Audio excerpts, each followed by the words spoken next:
Nag-iisip ka ba ng murang pangregalo para sa girlfriend mo ngayong Valentine's Day?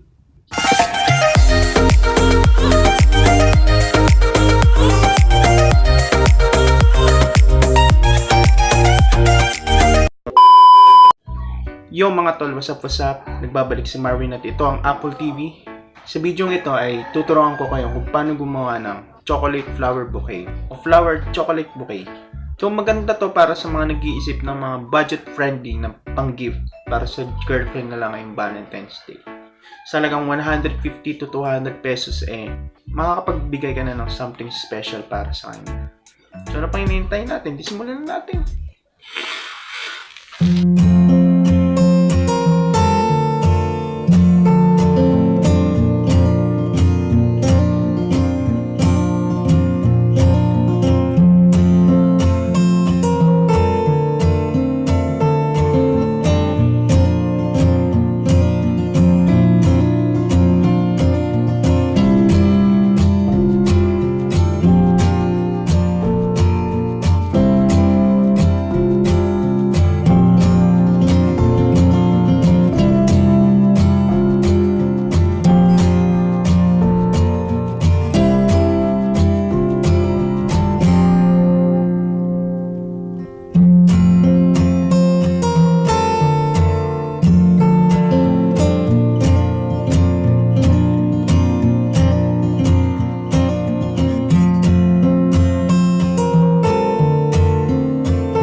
At eto na siya.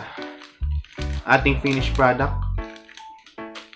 Kung mapapansin nyo, maliit lang siya. Very handy. Simpleng-simple lang, pero may dating naman, di ba? Kahit papaano, maganda naman siya.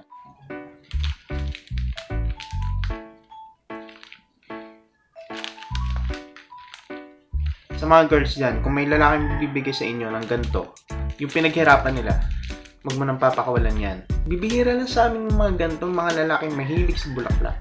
Mga lalaking creative, mga lalaking may effort. So, pag-isipan mong mabuti. Diba? Very, very lovely. Ngayon, nag-iisip pa rin ako kung kanino ko bibigay itong... Alam nyo naman, mag-isa lang tayo sa buhay. Joke lang.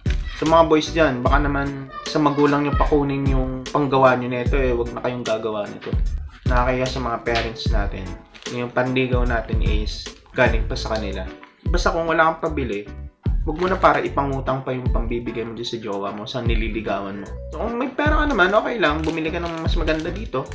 Try something special, mag-iisip ka pa ng ibang idea, o gumawa ka pa ng mas maganda rito. So yun lang mga tol, pwede nyo pa rin pagandahin to. Mag-isip pa kayo ng pwedeng ilagay nyo para mas magmukhang elegant kung may extra budget pa kayo. Pero diba, simpleng-simple lang. Pero ang pinopromote ko dito is yung effort. So yun lang mga tol, maraming salamat. Sa lahat na nagpapa-shoutout, hindi ko na kayo maiisa-isa, sorry. Pasensya na. Babawi na lang ako next time.